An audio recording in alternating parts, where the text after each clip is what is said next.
বিগত দিনে তারা যে সমস্ত কর্মকাণ্ড করে দেশ বিদেশে দেশের সম্পদ বিদেশে নিয়ে দেশের সম্পদ ঢাকাতে নিয়ে দালান কোঠা করেছে, সেগুলো এখন আবার বিক্রি করে দুমকি উপজেলা পরিষদ নির্বাচন করার জন্য এসেছে।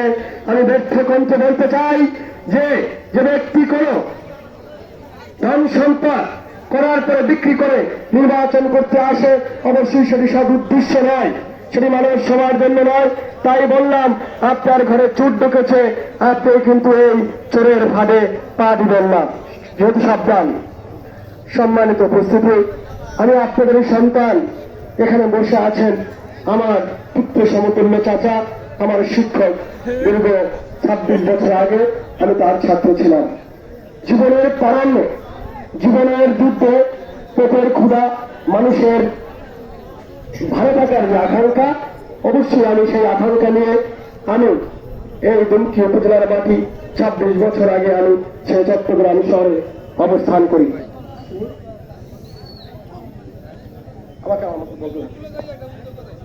26 বছর আগে আমি যখন চট্টগ্রামে অবস্থান করি, আমার পরিবারের অবস্থা অনেকটাই অসচ্ছল ছিল।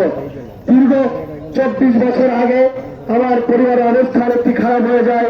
প্রায় 23 বছর 6 মাস আগে আমি বাংলাদেশের মায়া ত্যাগ করে, আমি আমার আত্মীয় স্বজন, আমি আমার বন্ধুদের মায়া ত্যাগ করে আমি বিদেশের মাটিতে গিয়ে আমি বিদেশে আমার জীবন ভালো রাখার জন্য, পরিবারকে ভালো রাখার জন্য